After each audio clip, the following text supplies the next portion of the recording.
இந்த நாளிலும் என்னுடைய செய்திக்கு ஆதாரமாக நான் தெரிந்து கொண்ட வேத பகுதி லூக்கா எழுதின சுவிசேஷம் 23வது அதிகாரம் 38வது வசனத்திலிருந்து 43வது வசனம் முடிய நான் வாசிக்கப் போகிறேன்.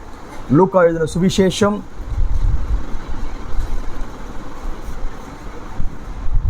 23வது அதிகாரம் 38லிருந்து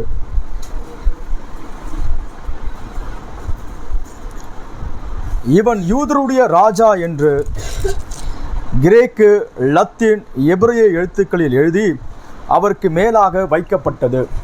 அன்றியும் சிலுவையில் அறையப்பட்டிருந்த குற்றவாளிகளில் ஒருவன், நீ கிறிஸ்துவானால் உன்னையும் எங்களையும் இரட்சித்துக்கொள் என்று அவரை இகழ்ந்தான். மற்றவன் அவனை நோக்கி, நீ இந்த ஆக்கினைக்கு உட்படுத்தவனாயிருந்தும் தேவனுக்கு பயப்படுவது இல்லையா? நாமோ நியாயப்படி தண்டிக்கப்படுகிறோம், நாம் நடப்பித்தவைகளுக்கு பலனை அடைகிறோம்.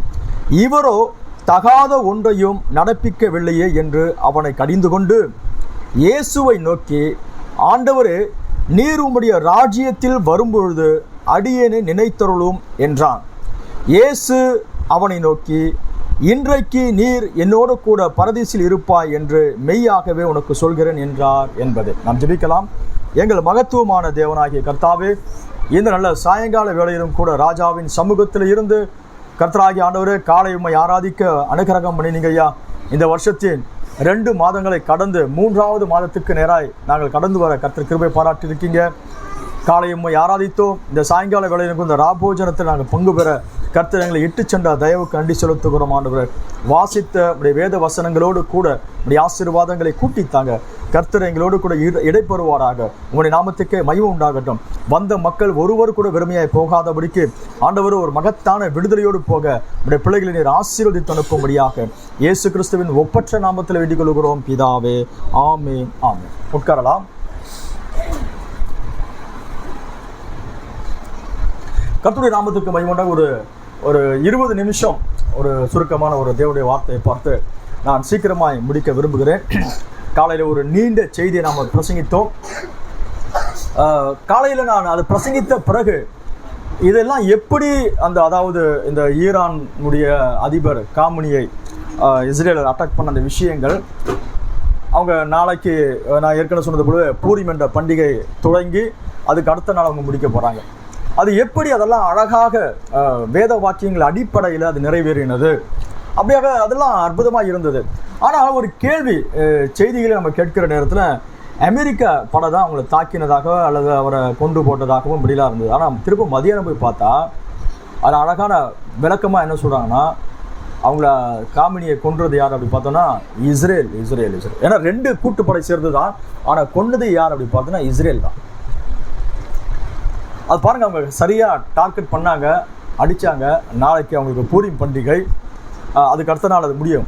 நாளையிலிருந்து அடுத்த நாள் எப்படி இஸ்ரேலுக்கு விரோதமாக ஆமான் என்ற அந்த மனுஷன் இருந்து முழு இஸ்ரேலை அழிக்கும்படியாக அவன் முயற்சி பண்ணி கொண்டு இருக்கிற நேரத்தில் அவர்கள் எழும்பி யூதருக்கு விரோதமாக இருந்தவர்களை எல்லாம் கொன்று போட்டு ஒரு பண்டிகையை ஆசரித்தாங்க.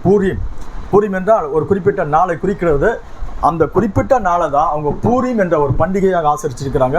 இஸ்ரேலிலே நாளைக்கு பூரிம் பண்டிகை துவங்குகிறது. அவங்களுடைய எதிரியை அவங்க கொன்று போட்டு அதுக்கு அடுத்த நாள் அவங்க எல்லாம் ஒரு ஃபெஸ்டிவல் கொண்டாட போகிறாங்க. யார் கொண்டு இருந்தது அப்படி பார்த்தா இஸ்ரேல் தான் கொண்டு இருக்கிறோம். அது எல்லாமே நான் என்ன சொல்ல வரேன் அப்படி பார்த்தோம்னா, இன்னைக்கு இயேசு எங்கே இருக்கிறாருன்னா புறஜாதி மத்தியில், நம்ம மத்தியில் தான் இடைப்பட்டுக்கிட்டு இருக்கிறார். ஆனால் இஸ்ரேல் மத்தியில் பார்த்தீங்கன்னா அது ஆச்சரியமாக இருக்குது. இன்னும் அவங்க மத்தியில் முழுமையாக தேவன் இடைப்படவில்லை. மனவாட்டி எடுக்கப்பட்ட பிறகுதான் அங்கே முழுமையாக அவர் இடைப்படுவார். அப்படியானால் முழுமையாய் இடைப்படாத இந்த காலத்திலேயே தேவன் அவருக்கு மகத்தான காரியத்தை செய்திருப்பார். ஏனால் இயேசு கிறிஸ்து ரத்தத்தில் மீட்கப்பட்டு இயேசுவை பிலீவ் பண்ற நம்முடைய வாழ்க்கையில் தேவன் பதில் செய்யாது இருப்பாரா? ஒரு சுருக்கமான வார்த்தையை பார்த்து நான் சீக்கிரமாக முடிக்க விரும்புகிறேன். இது ஒரு ராபோஜன கூட்டமாக இருக்கிறபடியால ஏறக்குறைய இந்த சிலுவையை குறித்ததான ஒரு சின்ன விஷயத்தை நான் சொல்லி ஒரு 20 நிமிஷம், ஒரு 15-20 நிமிஷத்துக்குள்ளாக நான் முடிக்க விரும்புகிறேன். இயேசு கிறிஸ்து பஸ்கா அன்றைக்கு பிடிக்கப்படுகிறார். அவருடைய விசாரணை முடிஞ்சு போச்சு. விசாரணை அந்த சமயத்தில் பார்த்தீங்கன்னா எப்படியாவது இயேசுவை விடுவிக்கணும் என்று பிலாத்து நிறைய முயற்சி பண்ணுறார். நீங்கள் யோவான் எழுதின சுவிசேஷத்தை வாசிச்சாதான் அந்த மகத்துவமாக இருக்கும். பிலாத்து பல முறை இயேசுவை விடுவிக்கணும் முயற்சி பண்ணுகிறார். அவர் நீதிமான் என்று பிலாத்து அவரை புரிந்து கொண்டார். பிலாத்துடைய மனைவி கூட வந்து சொல்றாங்க, அந்த நீதிமான ஒன்றும் செஞ்சிடாதீங்க, அவரை நிமித்தமாக நான் சொப்பனத்துல கனவுல வெகு பாடுபட்டேன். கடைசியாக இயேசு எப்படியாவது விடுவிக்கணும் அப்படி முயற்சி பண்ணுகிற நேரத்தில் அங்க உள்ள மக்கள், பிரதான ஆசாரிய மக்கள் எல்லாரும் என்ன செஞ்சிட்டாங்க, எப்படியோ அவரை தொந்தரவு பண்ணி மரண ஆக்கணிக்குள்ளாக ஒப்பு கொடுக்க வச்சுட்டாங்க. கடைசியில் பிலாத்து என்ன செஞ்சானா, எனக்கு இதுல பங்கு கிடையாதுன்னு சொல்லிட்டு தண்ணி எடுத்து கையெல்லாம் கழுவிட்டு அந்த ஜனங்களோட பாடல ஒப்பு கொடுத்தார். இயேசுவை சிலுவையில் அறையும்படியாக கொல்கத்தா என்ற அந்த இடத்துக்கு கொண்டு போக ஆரம்பிச்சாங்க. அங்க போன பிறகு 3 சிலுவைகள் இருக்கிறது, கூட 2 குற்றவாளிகள் 2 பேர் இருக்கிறாங்க. இயேசுவையும் சிலுவையில் அறைந்த பிறகு இயேசுவின் சிலுவைக்கு மேலாக இவர் யூதருடைய ராஜா என்ற ஈப்ரு, கிரேக்க, லத்தீன் மொழி இதுல எழுதிட்டாங்க. இதுல அப்படியே ஃபுல் ஃபார்ம் கிடையாது, முழுமையாக. ஏன்னா சின்ன அந்த சிலுவையில சின்ன பலகை தான் இருக்கும், அதனால அது சுருக்கமாக, ஒருவேளை லத்தீன் அவங்க ஃபுல்லா எழுதுனாங்களா தெரியாது, கிரேக்க மொழியில ஃபுல்லா எழுதுனாங்கன்னு எனக்கு தெரியாது. ஆனா ஈப்ருல பாத்தீங்கன்னா அதை முழுமையா எழுதாதபடிக்கு அது என்னது, அதை நீங்க அப்படி பார்த்தா புரிஞ்சுக்க முடியும். இப்போ உதாரணத்துக்கு நான் சொல்றேன் பாருங்களேன், ஒருத்தருடைய பேருக்கு முன்னாடி DR போட்டா டாக்டர், PS போட்டா பாஸ்டர், அல்லது இப்படி எப்படி ஒரு சின்ன சின்ன வார்த்தை போட்டாங்கன்னா அந்த ஃபுல் வார்த்தைக்குரிய அல்லது பேருக்குரிய மீனிங்ஸ் வந்துடும். அது போல அவங்க இந்த குறிப்பிட்ட ஈப்ரு லெட்டரை மட்டுமே அங்க எழுதி வச்சிருந்தாங்க. அதை படிக்கிறவங்களுக்கு தெரியும் இவர் யூதருடைய ராஜா. ஆனா அதை பார்த்துட்டு மத தலைவர்லாம் போயிட்டு என்ன செஞ்சாங்க அப்படி பார்த்தீங்கன்னா, பிலாத்துக்கிட்ட போயிட்டு அதை மாத்துங்க அப்படி சொன்ன பிறகு பிலாத்து சொன்னாரு, நான் எழுதினது இப்படிதான். அது வேத வல்லுநர்கள் என்ன சொல்றாங்க அப்படி பார்த்தோம்னா, அந்த அந்த இடைப்பட்ட வார்த்தையெல்லாம் சேர்த்து அது எப்படி இருக்குன்னா, சிலுவையில் அறைந்தது யெகோவா. அந்த யெகோவா என்ற வார்த்தை கேட்ட பிறகு அவங்க அதை ஏத்துக்க முடியல. பிலாத்து தெரிஞ்சோ தெரியாம என்ன செஞ்சிட்டான், அது எழுதுகிற நேரத்துல அது யூதருடைய பார்வைக்கு எப்படி இருந்ததுன்னா, யெகோவா என்ற வார்த்தை இருந்தபடினால தான் அவர் அதை எப்படியாவது நீக்கணும் முயற்சி பண்ணாங்க. அவர் சொல்லிட்டாரு, நான் எழுதினது தான். நம்முடைய செய்தி அது கிடையாது. இப்ப சிலுவையில இயேசு கொல்கோதா என்ற அந்த ஜனங்க நடமாடுகிற அந்த இடத்தை விட்டு தனிப்பட்ட ஒரு இடத்துக்கு நேராக வந்துட்டாங்க. 3 பேர் சிலுவையில தொங்கிட்டு இருக்கிறாங்க. அந்த 3 பேர்ல பாத்தீங்கன்னா மிக பார்ப்பதற்கு கொடூரமாக, பார்ப்பதற்கு பரிதாபமான ஒரு காட்சியாக இருந்தவர் நமது ஆண்டவராகிய இயேசு கிறிஸ்து. 2 பக்கத்துல 2 கள்ளர்கள், திருடர்கள் இருக்கிறாங்க. வலது பக்கம் ஒருத்தர், இடது பக்கம் ஒருத்தர் இருக்கிறான். ஒருவேளை அவங்களை கூட அடிச்சிருப்பாங்க. ஆனா இயேசுவை போல கிடையாது. இயேசு எப்படி இருந்தார் அப்படி பார்த்தோம்னா, பைபிள் வசனம் சொல்கிறது, அவருடைய உடம்பெல்லாம் உழுதவன் நிலத்தை போல் இருந்து, உச்சம் தலையிலிருந்து உள்ளங்கால் வரைக்கும் ரத்தம் எல்லாம் ஒழுகி அங்கேயும் இங்கேயும் நடந்து வந்து அந்த ரத்தம் எல்லாம் காய்ந்து போய் எப்படி இருக்கும் அந்த காட்சி கொஞ்சம் யோசிச்சு பாருங்களேன். அவரை பிலாத்துடைய அரண்மனையில வாரினா அடிப்பிக்கப்பட்டாங்க. அங்கேயும் இங்கேயும் நகர்த்திட்டு வந்த பிறகு அவருடைய உடம்பெல்லாம் உழுதவன் நிலத்தை போல் இருந்ததாம். காயங்கள் படாத இடம் கிடையாது. தலையிலிருந்து அவருக்கு தலையில வைத்த அந்த முள் முடி கூட என்ன செஞ்சா, அதுல ஒரு முள்ளு அவருடைய கண்ணை குத்தினதாக சொல்றாங்க. ஆக அவருடைய உடல் முழுவதுமாக இரத்த காயங்களோடு கூட மிக பரிதாபமான ஒரு சூழ்நிலை. பக்கத்துல இந்த பக்கம் ஒரு கள்ளன் இருக்கிறான், இந்த பக்கம் ஒரு கள்ளன் இருக்கு. அவங்க 2 பேரும் அக்யூஸ்டு. எல்லாரும் பார்த்தாங்க. பார்த்துட்டு இயேசுவை பரியாசம் பண்ணிட்டு போறாங்க. அதுல ஒருத்தன் இடது பக்கத்துல இருக்கிறவன் அவனை இயேசுவை பரியாசம் பண்றான். அன்றையும் சிலுவையில் அறையப்பட்டிருந்த குற்றவாளிகளில் ஒருவன், நீ கிறிஸ்துவானால் உன்னையும் எங்களையும் ரட்சித்துக்கொள் என்று அவரை இகழ்ந்தான். ஏப்பா நீ தான் கிறிஸ்துன்னு சொல்றல, முடிஞ்சா என்னையும் உங்களையும் காப்பாத்திக்க பார்க்கலாம் அப்படி வார்த்தை சொன்னா. இயேசு ஒன்றும் சொல்லல. இயேசு பிலாத்து விடத்திலிருந்து அவரை ரொம்ப பேசவே இல்லை. ஒரு இடத்துல மட்டும் நீ சொல்கிறபடிதான் அந்த வார்த்தை தான் வந்து நிறைய இயேசு பேசவே இல்லை. அங்கிருந்து அவர் அமைதியாக வந்துற காரணம் என்னென்றால், தம்முடைய வாயை திறக்காத ஆட்டை போல் இருந்தார். வேத வசனம் எல்லாம் அவர்ல ஃபுல்ஃபில் ஆகிக்கிட்டே இருந்துச்சு. அவர் எதையும் பேசல, வாயை திறக்காத ஆட்டை போல் இருந்தால். பிலாத்து விடத்துல ஒரே ஒரு வார்த்தை மட்டும் பேசினாரு. பிறகு சிலுவை கிட்ட வந்தாச்சு. யாரும் என்னவோ சொல்றாங்க, அவர் அமைதியாக இருந்தார். அவரால் ரட்சிக்க முடியாதா என்று பார்த்தால் அவர் சர்வத்துக்கும் மேலான தேவன். நம்ம தீர்க்கதரிசி சொல்லுவார், அவர் அன்றைக்கு இறங்கி வந்திருப்பாரையானால் என்ன ரட்சித்திருக்க முடியாது. உங்களையும் என்னை ரட்சிப்பதற்காக அவர் தன்னையே சிலுவையில் அர்ப்பணிக்க ஆரம்பித்தார். இங்க என்ன 2 பேரும் பரியாசம் பண்ணிட்டு இருக்க, அவங்கிட்ட ஒரு வார்த்தை சொல்ல இயேசு ரொம்ப அமைதியா இருந்துட்டு இருந்தாரு. வலது பக்கத்துல ஒருத்தன் இருந்தான், அவன் யோசிக்கிறான்.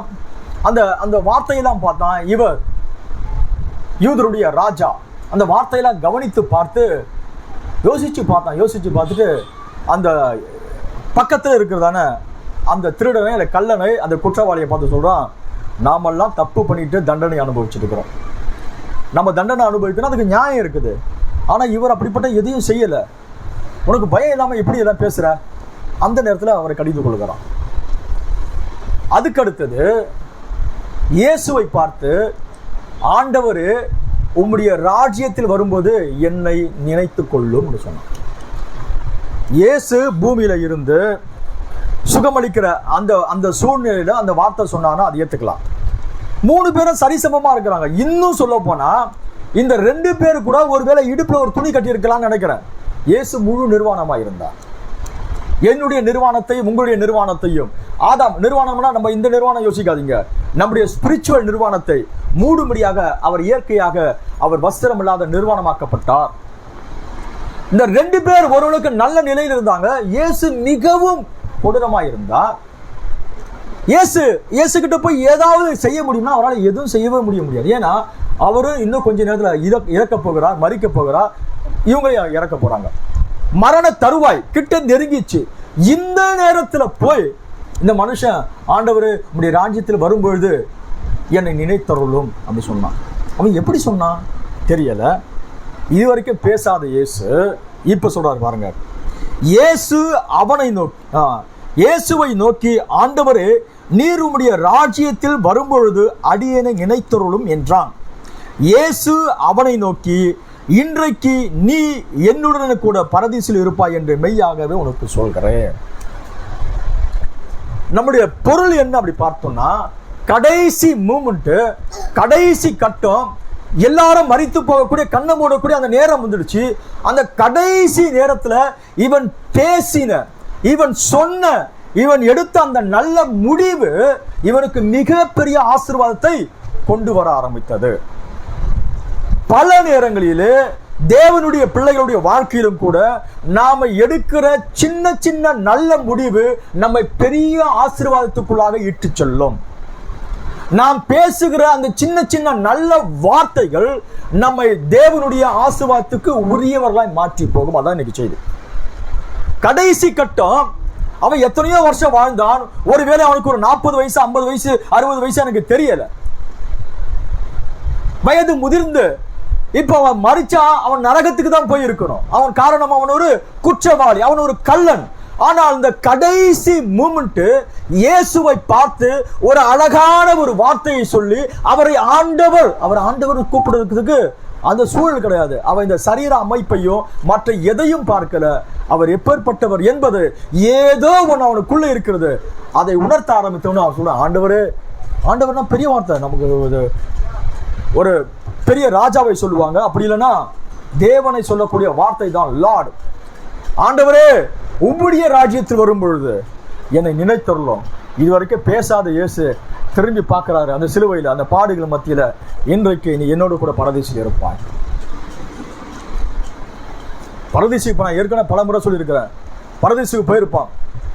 பரதீசில் போனோன்னா ஆள் ஒரு பரட்டத்தலை, ஆள் பார்க்குறது கொடூரமா, முகமெல்லாம் விகாரம் முகம். அப்படியே பரதீசுக்குள்ள போனா அங்க பார்த்தா ஆபிரகாம் இருந்திருப்பார், யாக்கோப் இருந்திருப்பார், ஈசாக் இருந்திருப்பார். அங்க உள்ள பழைய ஏற்பாடுகளுடைய நீதிமான்கள்லாம் இருந்திருப்பாங்க. இவனை பார்த்தா ஒரு விதமா இருந்திருப்பான். எல்லாரும் பார்த்துருப்பாங்க, யார் பாவன்?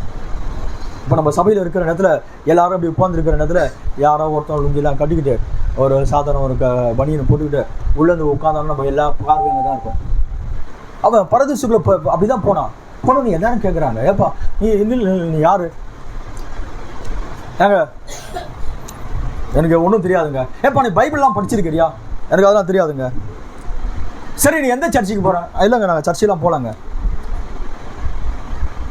ஏப்பா நாங்கள்லாம் நியாயப்பிரமாணத்தின்படி வாழ்ந்து நியாயப்பிரமாணத்தை கை கொண்டு பிறகு மரித்து இங்க வந்து நாங்க ரெஸ்ட் இருக்கிறோம். ஆனா எந்த காரியம் செய்யாம கடைசி மூமெண்ட்ல அற்புதமான வார்த்தையை சொல்லி ஆபிரகாம், ஈசாக்கு, யாக்கோபு, பழைய ஏற்பாடு நீதிமான்கள் இருக்கிற அந்த லிஸ்ட்ல இவன் போய் சேர்ந்தானா? கிருபை கிருபை கிருபை கிருபை கிருபை. அதுக்கு முக்கிய காரணம் என்ன அப்படி பார்த்தோம்னா, அவன் பேசின அந்த மகத்துவமான வார்த்தை, அவன் சொன்ன அந்த அழகான வார்த்தை தான் அவனுடைய வாழ்க்கையை புரட்டி போட்டு அவனை நரக ஆக்கணையில் இருந்து அவனை திருப்பி பரலோகத்துக்கு நேராக அல்லது பரதேசுக்கு நேராக வழிநடத்த ஆரம்பித்தது. இன்னைக்கு நான் சபையாருக்கு, தேவனுடைய பிள்ளைக்கு சொல்லக்கூடிய காரியம் என்ன அப்படி பார்த்தோம்னா, நம்முடைய வாழ்க்கையிலும் கூட நாம பேசுகிற, நாம் எடுக்கிற சின்ன சின்ன சின்ன சின்ன முடிவுகள் நம்முடைய வாழ்க்கையை சாபத்தையும் கொண்டு வரும், ஆசீர்வாதத்தையும் கொண்டு வரும். இன்னொரு சந்தர்ப்பத்தை நான் பார்க்கிறேன். பிறகு நான் ஒரு சின்ன சின்ன விஷயத்தை சொல்லி நான் சீக்கிரமா முடிக்க விரும்புகிறேன். மத்திய எழுதின சுவிசேஷம் 27வது அதிகாரம் 25வது வசனம்.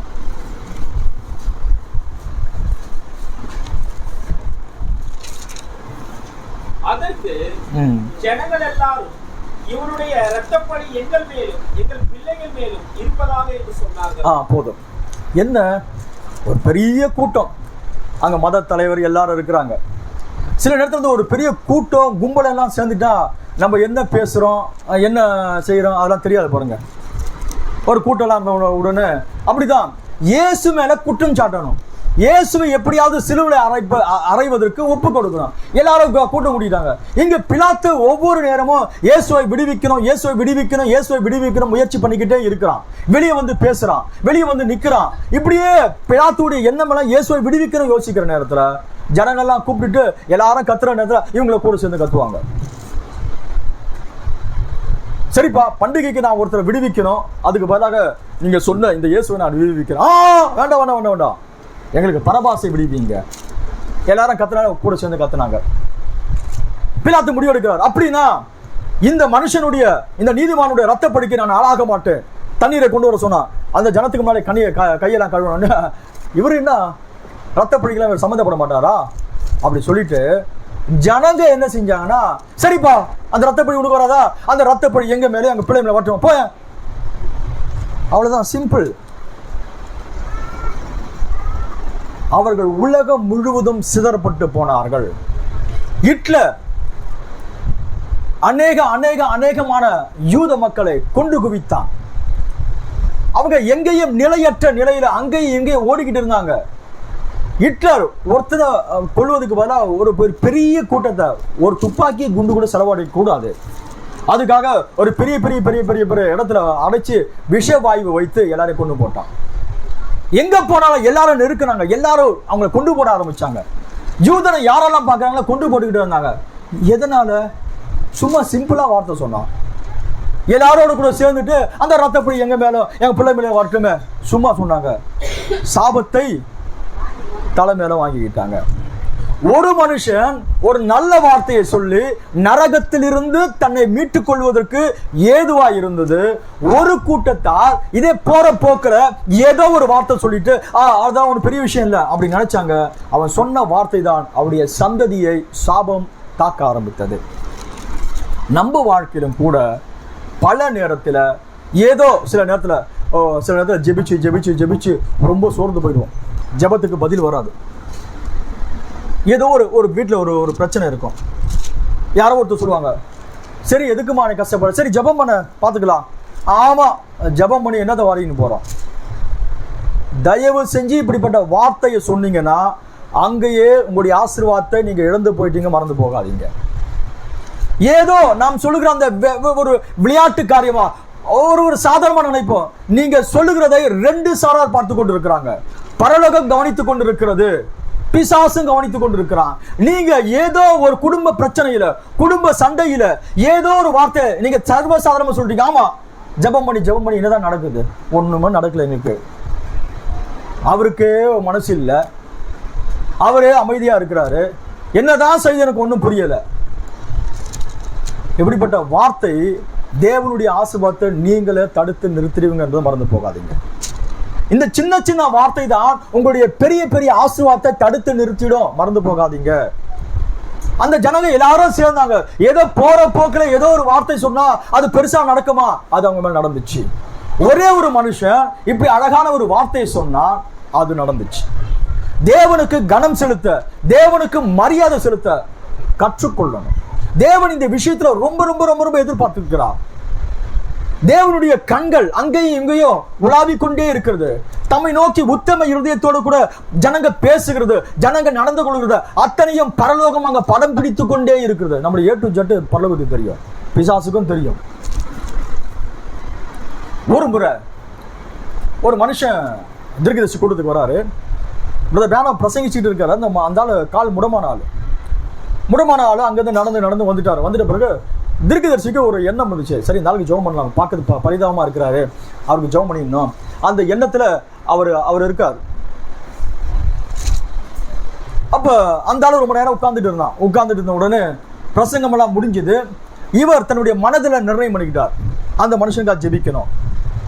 அப்படி இல்லையா அந்த குறிப்பிட்ட மனுஷனுடைய ஆவியோட தொடர்பு கொண்டு வந்தா அந்த பிரச்சனை என்ன நடந்துச்சு தேவன் பேசுவார். அதுக்காக தீர்க்கதரிசி ஆயத்தமா இருந்தார். கடைசியில ஜெபம் பண்ணிக்கிட்டு இருக்கிற நேரத்துல தீர்க்கதரிசி சொல்றாரு, இது நான் சொல்ல தீர்க்கதரிசி சொல்றாரு பாருங்க, ஒரு கருத்தை ஒரு நிழல் அவன் பக்கத்துல வந்ததான் உட்கார்ந்துட்டு எழுந்து வெளில போயிட்டானா. தீர்க்கதரிசி பிரதர் சொல்றாரு, அவன் இனி எந்த காலத்திலும் சுகம் பெற முடியாது. தேவன் அவனை சுகம் கொடுத்திருப்பாரு கடைசி கட்டம். ஆனால் அவன் இடத்துல ஒரு கருப்பான உருவம், பிசாசு சொன்ன ஏதோ ஒரு வார்த்தைக்கு அவன் கீழ்ப்படிய ஆரம்பித்தான். பிசாசுடைய சத்தத்துக்கு கீழ்ப்படிந்து தேவனுடைய பிரசனத்தை தாண்டி அவன் வெளில போயிட்டான். அவன் இனி எந்த காலத்திலும் சுகமடைய முடியாது. கொஞ்ச நேரம் இருந்திருந்தானா தேவன் அவனுக்கு சுகம் கொடுத்திருப்பார். அவனுக்காக பரிந்து பேசுவதற்கு தேவனுடைய ஊழியக்காரன் ரெடியா இருக்கிறாரு. ஆனா யாரோ ஒருத்தர் வந்து அவனுடைய ஆவியை கண்ட்ரோல் பண்ணி அங்கிருந்து கொண்டு போற நேரத்துல அவன் அந்த சத்தத்துக்கு கீழ்ப்படிந்து வெளியே போனான். அவனுடைய வாழ்க்கையில தெய்வீக ஆசீர்வாதத்தை இழந்து போனான். இன்னொரு சந்தர்ப்பத்துல தென் ஆப்பிரிக்காவில் ஊழியன் நடந்துகிட்டே இருந்துச்சு. அப்போ புற்றுநோய் வந்து சுகமானவங்க திருப்ப அவங்களுக்கு அதே புற்றுநோய் பிரச்சனை வந்துச்சு. வந்த பிறகு ஒரு குறிப்பிட்ட பெண்ணு அங்க உட்கார்ந்துட்டு இருக்கிறாங்க. அவங்க ஒரு நீக்கிற பெண்ணு. ஜெபம் முடிஞ்ச பிறகு பில்லர் ஆஃப் ஃபயர், தேவனுடைய அந்த அக்னி ஸ்தம்பமானது, நான் உங்களுக்கு பல முறை சொல்லியிருக்கேன், அது அப்படியே போயிட்டு ஒரு குறிப்பிட்ட சாரார் மேலே நிற்கும். நின்ன உடனே இங்கே அந்த மனுஷன் இங்கே அந்த பில்லர் ஆஃப் ஃபயர் யார் மேலே நிற்கிறதோ அவருடைய வாழ்க்கையை குறித்ததான தரிசனங்கள் தீர்க்கதரிசிக்கு உண்டாகும். அப்போ தீர்க்கதரிசி இங்கேருந்து பார்த்துருக்கிறாரு, ஒரு குறிப்பிட்ட பெண் அவங்க மேலே பில்லர் ஆஃப் ஃபயர் இருந்துச்சு. அந்த அம்மாவுடைய பிரச்சனை என்ன பார்த்துட்டாரு. இங்கே ஒரு சகோதரி இருக்கிறீங்க, உங்களுக்கு புற்றுநோய் கேன்சர்லாம் ஏற்கனவே சுகமாயிட்டீங்க, ஆனால் திரும்ப அந்த கேன்சர் வந்திருக்குது. தேவன் உங்களை சுகமடைய வைக்க போறாரு. பில்லர் ஆஃப் ஃபயர் பக்கத்தில் நின்றுதுன்னா இது தூங்க மூஞ்சி இருந்துச்சு. என்ன நடந்துச்சுன்னா இந்த பில்லர் ஆஃப் ஃபயர் அங்கேயே மூவ் பண்ணாங்க பாரு, வேற ஒருத்தருக்கு அதே பிரச்சனை. அந்த மக்கள், ஆண்டவரே என்ன கூட நீங்க சுகமாக்குங்க ஐயா, இயேசுவே என்ன சுகமாக்குங்க கடங்க. இதை நேரம் அங்க போய் தொட்டுச்சு, அவங்க சுகத்தை பெற்றுக்கிட்டாங்க. ஐயா இதெல்லாம் நான் கட்டுக்கதை சொல்லல, இது சத்தியம், இது உண்மை. என்ன சொல்ல வரேன்னா தேவனுடைய வார்த்தை நம்ம இடத்து வரும்போது அதை ஆமென் என்று சொல்லி அதை ஏற்றுக்கொள்ள பழகுங்க. தேவனுடைய வார்த்தை வருகிற போது அந்த வார்த்தைக்கு நம்ம அர்ப்பணித்து, ஆமா ஆண்டவரே, ஆமென் ஐயா, ஆண்டவரே நீர் செய்ய வல்லவரா இருக்கீங்க, உடனே தேவனுக்கு மரியாதை செலுத்துவோமானால் அந்த ஆசீர்வாதத்துக்கு உரியவர்களா நாம் மாறி போவோம். இது அப்படியே சும்மா உட்கார்ந்து வேற ஒருத்தர் எதிர்பார்த்துக்கிட்டு இருந்தாங்க. பில்லர் ஆஃப் ஃபயர் நேரம் அங்க போய் தொட்டாரு, அந்த மாசம் பண்ணிட்டு போயிட்டாங்க. நாம் எடுக்கிற சின்ன சின்ன முடிவு, சின்ன சின்ன விஷயங்கள் பெரிய ஆசீர்வாதத்தை இழந்து போவதற்கு காரணமாயிடும். நம்ம பேசுகிற சின்ன சின்ன வார்த்தை பெரிய ஆசீர்வாதத்தை தடுத்து நிறுத்திடும். ஆண்டவர்கிட்ட எல்லாம் போய் திமிர் பேச்செல்லாம் பேசக்கூடாது. அவர் என்ன பண்ணிட்டாரு, எங்களுக்கு ஆண்டவர் என்ன செஞ்சிட்டாரு, கடவுள் என்ன செஞ்சிட்டாரு, நம்மனா ரொம்ப பரிசுத்தவான், நீதிமான ரொம்ப பரிசுத்தவானா, அவர்கிட்ட கிருபையா கேட்க பழகணும். என்ன இருந்தா ஐயா நான் பாவி ஆண்டவரை, நீங்க மகா பெரியவர் ஐயா, அவருடைய இரக்கத்தை கேட்டீங்கன்னா அவர் 1000 தலைமுறை வரைக்குமா இரக்கம் பாராட்டுகிறவராக இருக்கிறார். ஹாட்டி ரைட்டுடைய வாழ்க்கையில ஒரு நல்ல சகோதரி, உத்தமமான சகோதரி, புருஷன் இல்லாதவங்க, விட பெண்ணு, வருஷத்துக்கு $200 சம்பாதிக்கிறவங்க, தீர்க்கதரிசியோடு கூட ஒரு நல்ல ஐக்கியம் கொண்டு இருந்தாங்க. ஆனா வீட்டுல எந்த விதமான மாற்றம் கிடையாது. ரொம்ப ஏழை சகோதரி தான். குடும்பத்துல வறுமை இருந்தது. முடமான ஒரு நபர் வீட்டில் இருக்கிறாங்க. ரட்சிக்கப்படாத 2 பையனுங்க இருந்தாங்க. வீட்டில் பார்த்தீங்கன்னா எந்த விதமான பெரிய பிளஸிங் கிடையாது. ஆனா அவர்கள் கர்த்தருக்குள்ள சந்தோஷமா இருந்தாங்க. தீர்க்கதரிசி போயிட்டு ஆண்டவரே இந்த குடும்பத்தை ஆசீர்வாதம் அப்படின்னா அவர் ஒன்றும் ஜெபம் பண்ணவும் இல்லை. ஒருவேளை அவங்க இருதயத்துல வந்து ஒரு கேள்வி இருந்துட்டு இருக்கிறோம், நான் இயேசுவை உத்தமமாக பின்பற்றிட்டு இருக்கிறேன், ஒரு பெரிய மாற்றங்களோட குடும்பத்துல நடக்கல, பையன்கள் ரட்சிக்கப்படலை, நாங்க அப்படியே வாழ்க்கை போய்கிட்டே இருக்கிறது. அந்த எண்ணங்கள் யாரா இருந்தாலும் ஒரு வாழ்க்கையில நிச்சயமா இருக்கும். ரொம்ப நாள் ஆயிடுச்சு, ஆண்டவரோட குடும்பத்துல எதையும் செய்ய மாட்டாரு. பரலோகம் உங்களை கண்காணித்து கொண்டே இருக்கும். சரியான நேரத்துல சரியான வழிகளில தேவன் உங்களுக்குரிய ஆசீர்வாதத்தை கொடுக்க அவர் வல்லவராய் இருக்கிறார். தேவன் தம்முடைய பிள்ளைகளை மறந்து போவதற்கு அவர் அநீதி உள்ளவர் கிடையாது. ராத்திரியும் பகலும் தேவனை பின்பற்றுகிற உங்களை தேவன் மறந்து போவாரா? இல்லை ஐயா.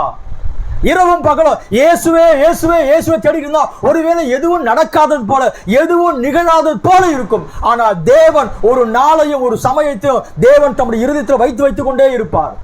அந்த சரியான நேரத்தில் நீ யார் என்பதை தேவன் நிரூபிக்க வல்லவராக இருக்கிறார். ஒண்ணுமே நடக்கல, தீர்க்கதரிசி வீட்டுக்கு வருவார் போவாரு. தீர்க்கதரிசி ஊழியத்துல மரித்தவர்கள் உயிரோடு கூட தேவன் எழுப்பினாரு. ஆனா அந்த வீட்டுல முடமான ஒரு பெண் இருக்கிறாங்க. எந்த மாற்றமும் கிடையாது குடும்பத்துல, பெரிய பிளஸிங் கிடையாது. ஏழை பெண், ஏழை சகோதரி, ஆனா உத்தமமான பெண். எதுவும் நடக்கல. உத்தமமாய் நடக்கிறவர்களுக்கு கர்த்தர் நன்மையை வழங்காதிரார். கர்த்தருடைய கண்கள் உத்தமமாய் நடக்கிற அந்த அதை கவனிச்சுக்கிட்டே இருக்குது, போயிட்டு இருக்குது. ஒரு நாள் இந்த அம்மா $220 சபை கட்டட நிதிக்கு கொடுத்தாங்க. இந்த பேனத்துக்கு தெரியும், அந்த மாதிரி ரொம்ப கஷ்டப்படுறாங்க. அந்த பணத்தை எடுத்து திரும்பி கொடுத்துடணும். அவங்க வீட்டுக்கு போறாங்க, போய் பேசிட்டு இருக்கிறாங்க. அந்நியர் சிருஷ்டிக்கப்பட்டதை பத்தி பேசிட்டு இருக்கிறாங்க. பெரிய பெரிய பாஸ்டர் யாரும் அவங்க நம்பல. நிறைய படிச்சவங்க, பைபிள் முழுசும் தெரிஞ்சவங்க, வேதாகம கல்லூரியில் படிச்சவங்க, பெரிய பட்டம் பெற்றவங்க. அவங்களாம் சொல்றா அணில போய் வார்த்தை சொன்ன பிறகு சிருஷ்டிக்கப்பட்டதான், நாங்களாம் அதெல்லாம் நம்ப மாட்டோம்பா. தீர்க்கதரிசி என் ஊழியத்தில் சிருஷ்டிக்கப்பட்டதை அதை நீங்க நம்புங்க, அதுக்காக கவலைப்படல. அவர் என்ன சொல்ல வர்றாருன்னா, மோசை காலகட்டத்துல மோசையினால வண்டை வரவழைக்க முடிஞ்சது, மோசை காலத்துல தவளைகளை வரவழைக்க முடிஞ்சது. இயேசு கிறிஸ்து ரத்தத்துக்கு கீழே இருக்கிறோம். ஆட்டுக்கடாவின் ரத்தத்துக்கு இருக்கும்போது ஒரு வண்டுகளையும் பேன்களையும் மற்ற காலையும் வரவழைக்க முடியுமானால் இயேசு கிறிஸ்து ரத்தத்துக்கு இருக்கும் ஏன் வர வைக்க முடியாது? அதுதான் தீர்க்கதரிசி கேள்வி. ஏன்னா அவங்க நிறைய படிச்சுட்டாங்க, நிறைய அறிவு இருக்கும். அறிவு இருமாப்பை உண்டு பண்ணும். எனக்கு தெரிஞ்ச வரைக்கும் இந்த சிஸ்டர் ஹாட்டி ரைட்டு நிறைய படிச்சிருக்கிறதுக்கு வாய்ப்பு கிடையாது. ஏன்னா அவங்க வருஷத்துக்கு $200 சம்பாதிக்கிற நிலையில இருந்தாங்க, வேலை பார்த்துருந்தாங்க. அந்த அம்மா புருஷன் கிடையாது, எந்த வசதி வாய்ப்பு கிடையாது, ரொம்ப ஏழை சகோதரி. வாழ்க்கையில் எதுவும் நடக்க மாட்டேங்குது, எதுவும் நடக்க மாட்டேங்குது, எதுவும் நடக்க மாட்டேங்குது, அந்த எண்ணம் இருக்கும். ஆனால் இயேசு எனக்கு போதுமானவராக இருக்கிறார், இயேசு எனக்கு போதுமானவராக, இயேசு எனக்கு போதுமானவராக. பரலோகம் அமைதியா இருந்துச்சுன்னா ஒரு காலகட்டத்தில் நீ யார் என்பது உலக மக்கள் புரிந்து கொள்கிற அளவுக்கு தேவன் உன்னை உயர்த்தி காட்ட வல்லவராக இருக்கிறாரு. இந்த விஷயத்தை பேசிட்டு இருந்தாங்க, யாரும் நம்ப மாட்டாங்க. பெரிய பெரிய பாஸ்டர் நம்பல. இந்த அனில் சிட்டிகோ பத்தி பேசிட்டு இருக்கிறாங்க. அந்த அம்மா எங்கேயே இருந்து வார்த்தையை கேட்டுது, அங்கிருந்து வேகமா வந்து சொல்லிச்சு, பிரதர் பிரானம் நீங்க சொல்றதுனா உண்மை. இதுக்கு தான் பரலோகம் நான் வெயிட் பண்ணுச்சு. இப்ப இந்த பரலோகம் அந்த சின்ன வார்த்தையை கேட்டு முழு பரலோகமா அங்க இறங்கி வர ஆரம்பிச்சது. தேவனுடைய பிரசனம் அந்த வீட்டு முழுவதுமாக நிரப்ப ஆரம்பித்து எல்லாரும் தேவனுடைய பிரசனத்துக்கு கீழே வர ஆரம்பிச்சுட்டாங்க. தீர்க்கதரிசி கால் உண்டி நின்னார், சொன்னாரு அவ என்ன கேட்கிறாள் அதை கொடுத்துருந்தாரு. தேவனாகிய கர்த்தர் அவர் சொல்ற ஹாட்டி ரைட். ஆண்டவர் சொல்றாரு உனக்கு என்ன வேணுமோ அது உனக்கு தர சொல்லிட்டாரு. அந்த அம்மா உட்கார்ந்து நிக்கிறாங்க, எல்லாரும் நிக்கிறாங்க. தேவனுடைய பிரசனம் வந்துச்சு, ஒரு விதமான தெய்வீகமான சூழல். என்ன கேட்கணும் ஒன்றும் புரியல. பிரதர் என்ன கேட்கணும் எனக்கு தெரியல பிரதர் பில் அங்க. அவர் சொன்னார் நான் உங்களுக்கு சொல்லித்தர முடியாது. அந்த மாதிரி ரொம்ப நேரம் யோசிச்சாங்க. அவர் கேட்டாரு முடமான உங்களுடைய சகோதரி இருக்கிறாங்க, சுகம் வேணும்னா சுகம் ஒன்று கேட்டுக்க. பணம் வேணுமா, நீ கஷ்டப்படுற, பணம் மடியில விடும். என்ன கேட்குது ஒன்றும் புரியல. இந்த வார்த்தையெல்லாம் நடந்திருக்கிறதுல பசங்க 2 பசங்க யூத் பசங்க சிரிச்சுக்கின்னு அங்கே இங்கே ஓடிட்டு இருந்தாங்க. அந்த அம்மா பார்த்தாங்க, பணத்தை விட சுகத்தை விட என் பிள்ளையுடைய ரட்சிப்பு பெருசு. வேணும், என் பிள்ளைகள் ரட்சிக்கப்படணும். உன் பிள்ளைகளுக்கு கொடுத்தேன், அவ்வளவுதான். தேவ ஆவியான போய் 2 பேரையும் தொட்டாரு. பசங்க அங்கிருந்து நேரா வந்து தேவனுடைய சமூகத்துக்கு வந்தாங்க. அப்படியே நான் நீண்ட காலம் நான் ஜெபித்து ஜெபித்து ஜெபித்து தேவன் என்னை பார்க்காதவரை போல என்னை ஒரு பொருட்டாக நினைப்பதே கிடையாது அப்படி நினைச்சிருந்தீங்கன்னா இல்ல இல்ல இல்ல இல்ல பரலோகம் உங்களுடைய ஒவ்வொரு அசைவையும் கண்காணித்து கொண்டே இருக்கிறது. ஒரு சரியான நேரத்தில் நீங்க யார் என்பதை பரலோகம் நிரூபிக்க காத்திருக்கிறது. ரொம்ப நாள் ஜெபிச்சா ஜெபித, இனிமேல் என்னத்துக்கு ஜெபிக்கணும்? ஜெபிச்சு நீ மறந்து போவ, பரலோகம் மறக்காது. பரலோகம் சரியான நேரத்தில் உனக்கு பதில் கொடுக்க வல்லமையுடையதா இருக்கிறது. இன்னொரு விஷயத்தை சொல்லி நான் முடிச்சிடறேன். 20 நிமிஷம் தான் அதிகமாகிட்டு இருக்குன்னு நினைக்கிறேன். ஒரு முறை அவர் பேர் என்ன,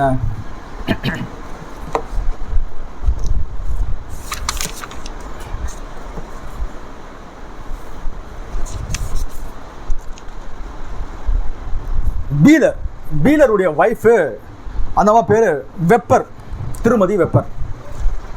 இந்த அம்மாவுக்கு வந்து டிபி வியாதி வந்துடுச்சு. டிபி ரொம்ப அதிகமாகிடுச்சு. ஹாஸ்பிட்டலில் இந்த அம்மா ரொம்ப நாள் சேர்த்து வச்சாங்க. சேர்த்து வச்ச பிறகு இனிமேல் இந்த அம்மாவை இங்கே ஹாஸ்பிட்டலில் சேர்த்து வச்சா சரிப்பட்டு வராது அப்படின்னு நினச்சிட்டு இவங்க இந்த அம்மா என்ன செஞ்சாங்கன்னா அங்கே இருந்து சானிட்டோரியத்துக்கு அனுப்பிட்டாங்க.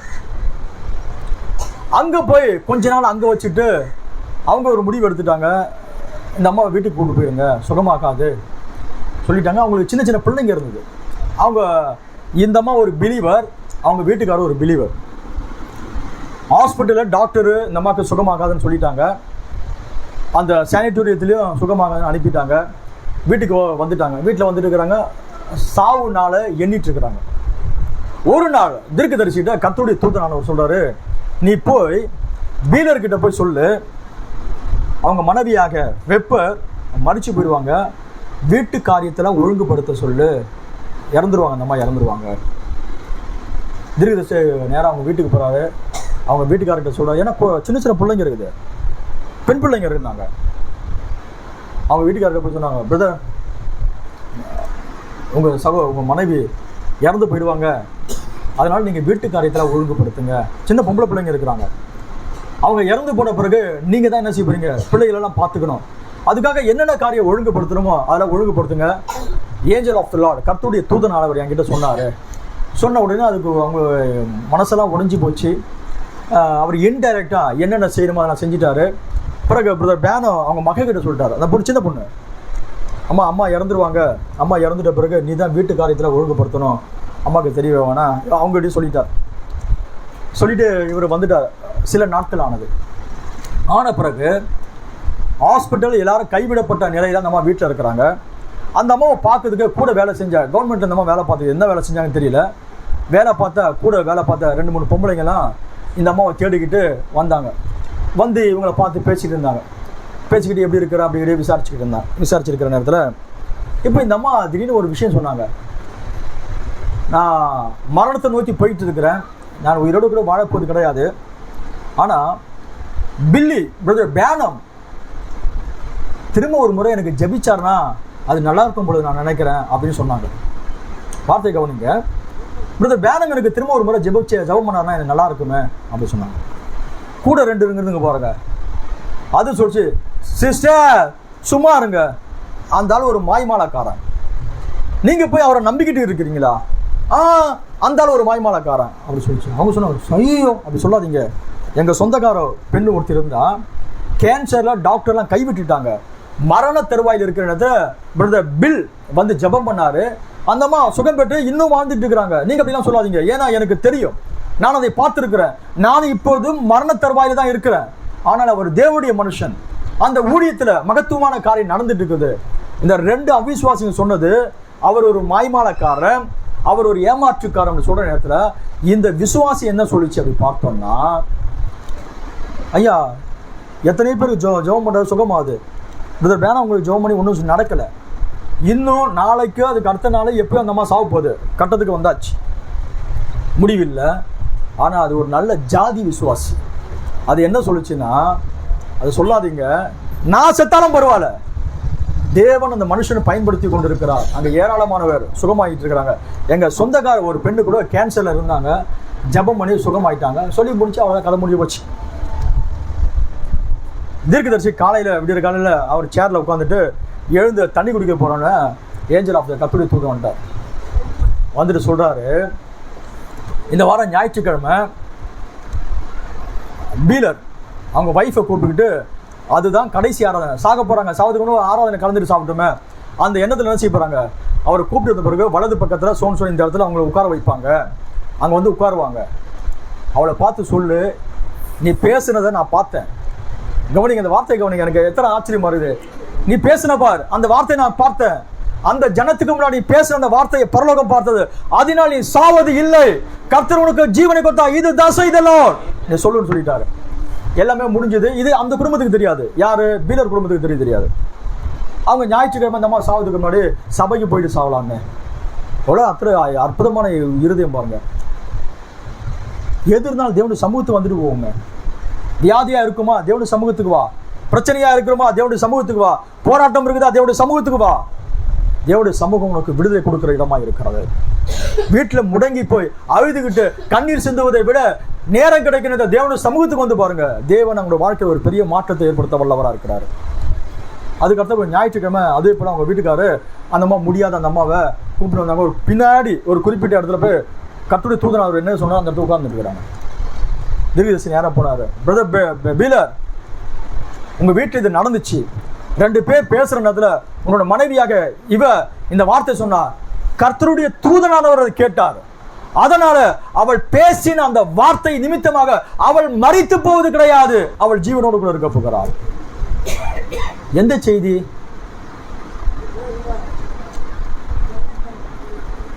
அப்ப நம்ம சபை செய்தி எப்படி படிக்கிறோம் பாருங்க. யாரோ ஒருத்தர் அதுக்காக செலவு பண்ணி புத்தகம் கொடுக்குறாங்க, நம்ம படிக்கிறோம், அவ்வளோ அழகாக படிக்கிறோம் பாருங்க. ஆகையினால அவள் பேசின அந்த வார்த்தையானது ஏஞ்சல் ஆஃப் தி லார்டு பார்த்தாரு, முடிவு பண்ணிட்டாரு. மரணம் தான், அதே அவர் தான் சொன்னாரு, மறிச்சிருவ, வீட்டு காரியத்தை ஒழுங்குபடுத்துன்னு சொன்னாரு. இப்ப அவரே சொல்றாரு, அந்த அவிசுவாசிக்கு முன்னாடி இந்த அம்மா பேசின அந்த விசுவாசமான வார்த்தை, அவன் மரண தருவாய்க்கு போயிட்டா, மரித்ததான் போறா. ஆனா அப்ப கூட அவர் எப்படிப்பட்டவர்? யோபு சொன்னது போலவே, அவர் என்னை கொன்று போட்டாலோ அவர் மேல் நான் நம்பிக்கையா இருப்பேன். ஒரு விசுவாசியுடைய வாழ்க்கையில என்ன சந்தர்ப்பம் எது வந்தாலும் போதும், இயேசு எனக்கு போதுமானவர், இயேசு எனக்கு போதுமானவர், இயேசு எனக்கு போதுமானவர், அவர் என்னை கொன்று போட்டாலும் அவர் மேல நம்பிக்கையா இருப்பேன். பரலோகம் பார்த்துக்கிட்டே இருக்கும், பிசாசு பார்த்துட்டே இருப்பான். பரலோகம் அமைதியா இருக்குமா? சரியான நேரத்துல பரலோகம் இறங்கும். யாரு மத்தியிலே வெட்கப்பட்டு இருந்தியோ அவருடைய மத்தியில தேவனாகிய கர்த்தர் நீ கேட்டதை பார்க்கிலும் மகத்தான காரியத்தை செய்து நீ தேவனுடைய பிள்ளை என்பதை நிரூபிக்கும். நம்முடைய சின்ன சின்ன வார்த்தை, சின்ன சின்ன முடிவு பெரிய ஆசீர்வாதத்தை கொண்டு வரும். சின்ன சின்ன வார்த்தை, சின்ன சின்ன முடிவு பெரிய ஆசீர்வாதத்தை தடுத்து நிற்கிறோம். போற போக்குல இத்தனை வருஷமா ஜெபம் பண்ணி என்னத்தை தான் நீ வாரிக்கின? யாராவது பேய் பிடிச்சி அப்படி சொன்னாங்கன்னா அவங்ககிட்ட சொல்லு, இது வாய முடியுது, இது எங்களுக்கும் எங்க தேவனுக்குள்ள சம்பந்தம். என்ன சிஸ்டர் இவ்வளவு நாள் ஜெபம் பண்ணிட்டு என்னதான் நடந்துச்சு சிஸ்டர்? அப்படிப்பட்ட விசுவாசி அவிசுவாசியோடு கூட நீங்க ஐக்கியத்தை வச்சுக்காதீங்க. ஒரு விசுவாசியோடு கூட ஐக்கியம் இருந்தால்தான் நீங்க விசுவாசத்துல வளர முடியும். உங்களுக்கும் பரிசுத்த ஆவியானவருக்கும் நல்ல ஒரு ஐக்கியம் இருக்கட்டும். பரிசுத்த ஆவியானவர் உங்களுடைய விசுவாசத்தை வளர செய்வார். ஒரு குறிப்பிட்ட நாள்ல நீ அவரை பிரைசி பண்ணு, அவர் இறங்கி வருவார். உன்னுடைய எல்லா காரியத்தையும் அவர் மாற்றி போட வல்லவராக இருக்கிறார். இயேசு கிறிஸ்து நேற்றும் இன்றும் என்றும் மாறாதவர். இன்னைக்கு கூட சொல்லுவோமே, நான் இவ்வளவு நாள் ஜெபம் பண்ணிட்டு இருக்கிறேன், சில நேரத்தில் அவிசுவாசம் என்னை குழப்பிக்கிட்டு இருக்குது, பிசாசினுடைய மைண்டெல்லாம் குழப்பிக்கிட்டு தான் இருக்கிறான். நான் இவ்வளவு நாள் ஜெபிக்கிறேன், எந்த காரியம் நடக்க மாட்டேங்கிறது. அவங்கெல்லாம் பார்த்து இதை கேட்குறாங்க, அவங்களாம் இதை பேசுறாங்க. யார் என்ன பேசுனா பரவாயில்லையா, உன்னை அழைத்தவர், உனக்காக ஜீவனை கொடுத்த அந்த மகா பெரிய தேவன் காட்சியை ஒரு நிமிஷத்துல மாற்றிடுவார். ஒரே நிமிஷத்துல காட்சியை மாற்றிடுவாரு. நீ தேவனுடைய பிள்ளை என்பதை அவர் நிரூபிக்க வல்லவராக இருக்கிறார். நாம் கண்களை மூடுவோம். கிராம பூஜனத்துக்கு ஆயத்தமாகும். கர்த்தர் நம்மை நடத்துவாராக.